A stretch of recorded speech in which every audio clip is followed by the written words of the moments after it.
Apa ini?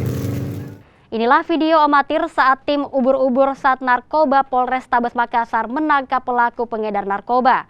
Pelaku diketahui berinisial Z dan ditangkap saat akan mengambil narkoba dari jasa pengiriman barang.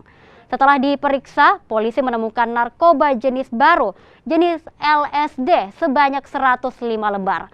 Pelaku kini ditahan di Mapolrestabes Makassar dengan ancaman hukuman di atas 5 tahun penjara.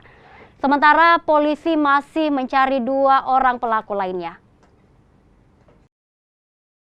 Kami melakukan undercover dan pada saat tersangka ini inisial Z mengambil paket tersebut, sehingga pada saat diambil kami amankan inisial Z, dan setelah itu kami buka paket tersebut, didapatlah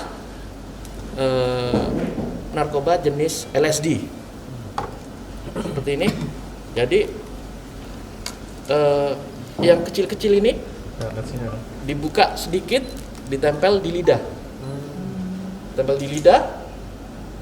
dan efeknya halusinasi. Jadi ini ada kecil-kecil bentuk kubus. Nah, jadi satu-satu.